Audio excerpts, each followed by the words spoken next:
नमस्कार मित्रांनो, स्वागत आहे आपणा सर्वांचं मनपूर्वक पुन्हा एकदा आपल्या या युट्यूब चॅनलमध्ये. मित्रांनो, आजच्या या व्हिडिओमध्ये आपण एका महत्त्वपूर्ण विषयाकडे लक्ष वेधून घेणार आहोत आणि त्यामध्ये प्रामुख्याने विषय असणार आहे ईडब्ल्यूएस आणि एसबीसी कॅटेगरीतील उमेदवारांचा. मित्रांनो बघा, यामध्ये काय महत्त्वपूर्ण असा इश्यू जो यामधून होत आहे आणि खरोखरच ईडब्ल्यूएस आणि एसईबीसी या कॅटेगरीमधील जे विद्यार्थी आहेत यांच्यावर अन्याय होत आहे का? आणि हा अन्याय अशा प्रकारचा आहे की गेले अनेक वर्ष पवित्र पोर्टलची सुरू होण्याची ज्यांनी वाट पाहिली, अतोनात प्रयत्न करून चांगले गुण मिळवण्याचा प्रयत्न केला आणि फॉर्म भरत असताना जी शिक्षक पात्रता परीक्षा असते ती दोन प्रकारची असते. एक म्हणजे सेंट्रल बोर्ड ऑफ सेकंडरी एज्युकेशनच्या द्वारे आयोजित केली गेलेली CTET अर्थातच सेंट्रल टीचर्स एलिजिबिलिटी टेस्ट ही क्वालिफाय असणं आवश्यक आहे, किंवा दुसरी अट आहे ही Maharashtra state council of education म्हणजे MSCE पुणे यांच्याद्वारे आयोजित करण्यात आलेली टीचर्स एलिजिबिलिटी टेस्ट. ही क्वालिफाईड असणाऱ्या विद्यार्थ्यांनीच पुढे टेटची परीक्षा दिलेली आहे, जिला आपण teachers aptitude and intelligence test असं म्हटलेलं आहे, ज्याला आपण शॉर्ट मध्ये TAIT असं म्हणतो. मग आता ही जी परीक्षा TET आहे आणि ही CTET आहे, ही आता यामध्ये मुख्य वेळेचा जो मुद्दा यामध्ये हायलाइट करून देण्यात आलेला आहे, आपल्या 26/12च्या जे शासनाचं जे काही पत्रक आलेलं आहे 26/12/2025 म्हणजे 26 डिसेंबर 2025 ला पवित्र पोर्टलवर नोंदणी करत असताना रजिस्ट्रेशन प्रक्रिया चालू असताना एक पत्रक आलेलं आहे आणि ज्या पत्रकामध्ये खुल्या प्रवर्गामधून ज्या उमेदवारांनी काय केलेलं आहे, CTET परीक्षा दिलेली आहे, ज्यांना काय 55 ते 60% या दरम्यान गुण असतील, यांच्यासाठी हे पत्रक आहे. आणि काय अगदी व्यवस्थितपणे समजून घेऊया. ज्या उमेदवारांनी CTET ची परीक्षा ही कोणत्या कॅटेगरीमधून दिली आहे, ओपन मधून दिलेली आहे. आता ओपन मधून कोणते उमेदवार परीक्षा देणार आहे तुम्ही सांगा मला.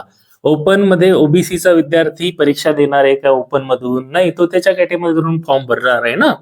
कारण काय की ओबीसीच्या विद्यार्थ्याला ऑलरेडी पासिंगचा क्रायटेरिया, आता CTETचा जो पासिंगचा क्रायटेरिया आहे त्याला बघा, ओपन साठी 60% गुण लागतात. म्हणजे जर तुम्ही 60% गुण म्हणजे 90 मार्क मिळवून पास होणार आहात तरच तुम्हाला काय होते, CTET ही ओपन मधून तुम्ही क्वालिफाईड होणार आहेत. आणि जर तुम्ही CTET ही 90 गुण घेऊन किंवा 60% गुण घेऊन जर तुम्ही पास नाही झाले तर तुमच्या नावावर असा शिक्का लागणार आहे, नॉट क्वालिफाईडचा, you are not qualified CTET. मग असं हे कोणाला झालेलं आहे, तर असं नॉट क्वालिफाईड हे त्यांना आलेलं आहे ज्यांनी ओपन मधून फॉर्म भरलेला आहे, अशा उमेदवारांना. परंतु आज रोजी ते आता महाराष्ट्र शासनाच्या आरक्षणानुसार पहा, महाराष्ट्र शासनाने त्यांना काय केलेलं आहे, आता SEBC आणि EWS असे दोन पर्याय खुले करून देण्यात आलेले आहे. आता या CTET मध्ये हे दोन्ही पर्याय होते का? नव्हते. मग याच्यामध्ये ओपन होता, ओबीसी होता, SC आणि ST. मग आता समजा एखादा EWS चा कॅन्डिडेट आहे, त्याला CTET ची परीक्षा द्यायची, तो कुठे जाणार आहे? ओबीसी मध्ये जाऊ शकतो का? नाही जाऊ शकत. SC मध्ये तर जाऊ शकत नाही, ST मध्ये नाही जाऊ शकत. मग तो परीक्षा कशामधून भरणार? ओपन मधून भरणार. परीक्षेचा फॉर्म भरला, क्वालिफाईंग अट काय? 60%. मग त्याच्या नावासमोर काय लागलं? अपात्र. मग अशा अपात्र उमेदवारांच्या बाबतीत ही सूचना आहे की तुम्ही EWS मध्ये होता किंवा तुम्ही SEBC मध्ये होता, कारण महाराष्ट्र शासनाचं त्यावेळेस आरक्षण होतं की नव्हतं? नव्हतं. मग नव्हतं नसल्यामुळे त्यांना फॉर्म कशामधून भरायचा? बघा, पर्याय काय आहे तुमच्या समोर? 4च पर्याय. 4च तुम्हाला कॅटेगरी मधून एक कॅटेगरी निवडायची आहे, CTET परीक्षा द्यायची आहे. मग आता ही CTET ची परीक्षा तुम्हाला याच्यामधून द्यायची, तर हे तिन्ही ऑप्शन यांच्यासाठी बंद झालेले आहेत. मग हा SEBC चा कॅन्डिडेट ओपन मधून गेला, CTET ची परीक्षा दिली आणि काही कारणास्तव समजा 60% गुण त्याला भेटले नाही, 90 पेक्षा कमी गुण मिळाले, मग त्याच्या नावासमोर अपात्र आलं. मग आता महाराष्ट्र राज्य परीक्षा परिषद पुणे ज्यावेळेस पवित्र पोर्टलवर रजिस्ट्रेशन करत आहे त्यावेळेस या उमेदवारांना सांगते जोरजोरात की तुम्ही ज्यावेळेस CTET ची परीक्षा दिलेली आहे, ही इथे आहे ना, ही CTET ची परीक्षा तुम्हाला प्रमाणपत्र याच्यात लावायचंय ना, तर त्यावेळेस तुम्ही 55 ते 60% याच्या दरम्यान जर असाल, कोणचे? ओपन मधले. आता ओपन मध्ये कोण आहेत? EWS, SEBC. तुम्ही जर 55 ते 60% दरम्यान असाल आणि दुसरी गोष्ट तुमच्याकडे कास्ट सर्टिफिकेट अर्ज भरत असताना कास्ट सर्टिफिकेट असेल तर तुम्हाला ही 55% है ना जी सवलत आहे ती देण्यात येईल. म्हणजे तुम्ही हे जे 60% नसले तरी तुम्ही काय आता 60% नसल्यामुळे तुम्ही इथे ओपन मधून अपात्र झालेले आहेत, पण तुम्हाला इथे व्हॅलिड कोण ठरवत आहे? तुमचं सर्टिफिकेट. आणि हे जे सर्टिफिकेट आहे हे कास्ट सर्टिफिकेट आहे. जसे की इथे ओबीसी SC STच्या कॅन्डिडेट यांना पासिंग क्रायटेरिया किती होता? यांना पासिंग क्रायटेरिया 55% होता आणि जनरलला पासिंगचा क्रायटेरिया किती आहे? 60%. मग हा जो SC EWS चा कॅन्डिडेट आहे त्यावेळेस 60% घेऊ शकले नाहीत, पण इतर कॅटेगरीतले कॅन्डिडेट यांनी 55% घेऊन हे काय झालेले आहेत? पात्र झालेले आहेत. मग हे जे TIITचं रजिस्ट्रेशन आहे याच्यासाठी क्वालिफाईड आहेत. ओबीसी क्वालिफाईड आहे 55%वर, SC क्वालिफाईड आहे 55%वर, ST क्वालिफाईड आहे 55%वर. मग हा जो SCBC आणि EWS चा कॅन्डिडेट हा 55% घेऊन देखील त्याच्यासमोर जर काय नॉट क्वालिफाईड आहे तर त्यांना सांगितलं की बा तुम्हाला हा फॉर्म भरत असताना तुमच्याजवळ कास्ट सर्टिफिकेट असेल तर तुम्हाला व्हॅलिड ठरवण्यात येईल. आलं का लक्षात? मुद्दा काय आहे की जर तुम्हाला इथे 55% पेक्षा जास्त गुण मिळालेले आहेत, म्हणजेच थोडक्यात सांगायचं तर 82 किंवा 83 है ना, किंवा इथे लिहिलेलं 82 किंवा 83 पेक्षा जास्त तुम्ही गुण मिळवलेले आहेत, 90 पेक्षा जास्त ओपन मधून पास होतात आणि 82-83 वरून कॅटेगरी मधून क्वालिफाईड होतात. तर मग जर तुम्ही याच्या प्लस मध्ये असाल, याच्या पुढे असाल तर तुम्ही इथे क्वालिफाईड होऊ शकता, पण तुमच्याजवळ जातीचं प्रमाणपत्र असलं पाहिजे. आता ज्या उमेदवारांनी ही परीक्षा दिली त्यावेळेस हे दोन्ही विषय लागूच नव्हते ना. एक तर आरक्षणाचा विषय त्यावेळेस नव्हता चालू आणि दुसरी गोष्ट म्हणजे त्यावेळेस त्यांनी हे 2 सर्टिफिकेट मागितलेच नव्हते. मग हे उमेदवारांनी अपलोड केलेही नाही आणि करायचे म्हटलं ते कसे करणार? कारण तिथे पर्याय पण नव्हता. मग आता हे 2 सर्टिफिकेट अपलोड नाही केले त्याच्यामुळे हे नॉट क्वालिफाईड जे कॅन्डिडेट आहेत त्यांना ही जी सवलत आहे 55%ची ती मिळणार नाही असं MSCE ने सांगितलेलं आहे. मग आता इथे प्रश्न काय निर्माण झालेला आहे की जर त्यावेळेस आरक्षण नव्हतं आणि मागितलंही नव्हतं तर मग त्या विद्यार्थ्यांनी हे सर्टिफिकेट काढलेच नाही. सरळ साधी गोष्ट आहे की आज रोजी आपल्याला समजा आता इथून पुण्याला जायचं आहे, तर पुण्याला जाण्यासाठी आपल्याला जे काय आवश्यक ते क्रायटेरिया आहे आपण त्याच बसचं काय करणार? तिकीट काढणार आहे. पण त्यावेळेस अशी अट होती आहे का की बा तुम्हाला पुण्याला जायचं असेल तर तुम्हाला अगोदर या मार्गाने जाऊन यावे लागेल? जसं जर असेल तर त्या मार्गाचं तिकीट त्या प्रवाशांनी काढून ठेवलेलं असतं, आहे की नाही? तेव्हा अशी गोष्ट सांगितली नाही आणि आता सांगण्यात येत आहे की जर त्यावेळेस तुम्हाला त्या मार्गाने जायचं तिकीट असेल तर तुम्ही इकडे त्या मार्गाने येऊ शकता, नाही तर येऊ शकत नाही. तेव्हा ती अटच नव्हती म्हणून कोणी तिकीट काढलं नाही, असं एक उदाहरण मी सांगत आहे.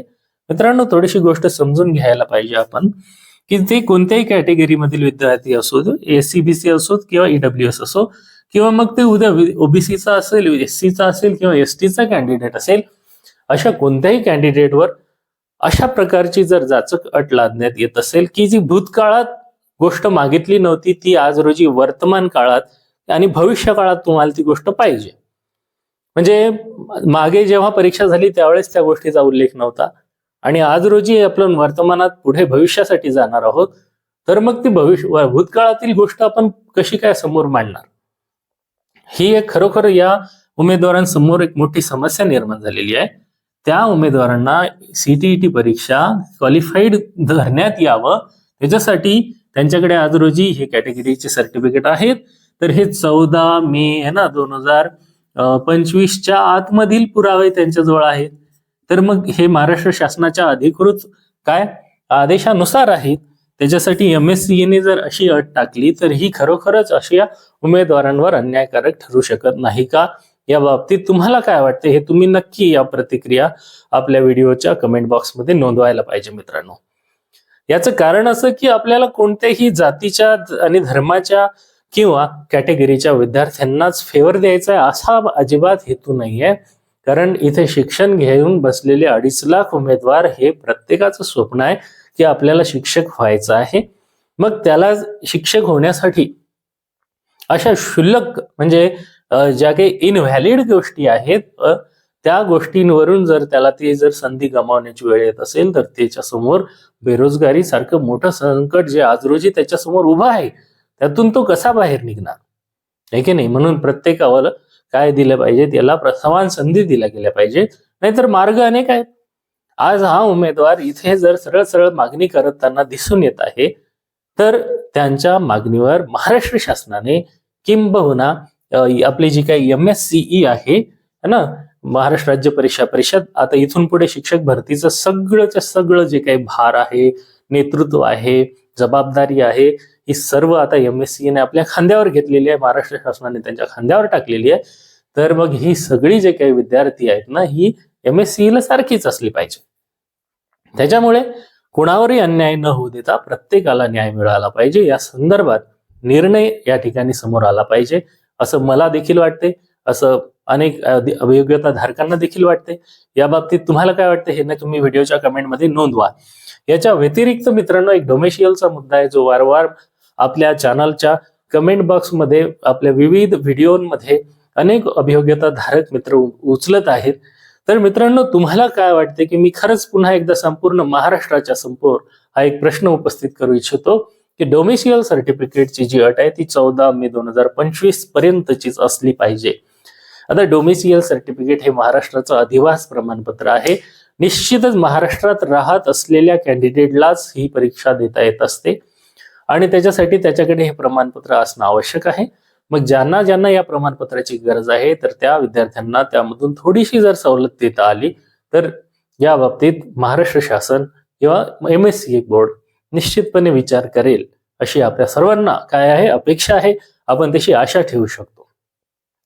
अनेक वर्षापासूनच जे काही शिक्षक होण्याचं स्वप्न आहे आता हे दूर राहिलेलं नाहीये, कारण पवित्र पोर्टलचं रजिस्ट्रेशन सुरू झालेलं आहे. रजिस्ट्रेशन करून घ्या मित्रांनो आणि तुमच्याजवळ जे काही डॉक्युमेंट्स आहेत ते देखील त्या पद्धतीने तुम्ही अपलोड करा. आणि इतर काही जरी अडचणी येत असतील तुम्हाला तर व्हिडिओच्या कमेंटमध्ये नक्की नोंदवा, आपण त्या संदर्भात पाठपुरावा करत असतो. संबंधित जे काही इन्स्टिट्यूशन्स आहेत त्यांना देखील आपण त्यासाठी विचारणा करू शकतो. तर त्यामुळे तुम्हाला काही जरी अडचणी येत असतील तर कमेंट बॉक्समध्ये नक्की नोंदवा आणि व्हिडिओ आवडला तर व्हिडिओला लाईक करा मित्रांनो, भरपूर शेअर करा. आपलं चॅनल छोटं आहे परंतु माहिती महत्वाची आपण त्यामध्ये शेअर करत असतो. त्यामुळे तुम्हाला हे जर एफर्ट्स आवडत असतील तर आता चॅनलला सबस्क्राईब करू शकता मित्रांनो. बेल आयकॉनला प्रेस करून घ्या जेणेकरून तुम्हाला शिक्षक भरतीच्या संदर्भातील, पवित्र पोर्टलच्या संदर्भातील, TET किंवा CTTच्या संदर्भातील महत्वपूर्ण अपडेट्स या व्हिडिओच्या माध्यमातून मिळत जातात. चला तर मग पुन्हा भेटूया नवीन व्हिडिओमध्ये नवीन माहितीसह. तोपर्यंत आपल्या सर्वांना खूप खूप शुभेच्छा. व्हिडिओ शेवटपर्यंत बघितल्याबद्दल आपले खूप खूप धन्यवाद.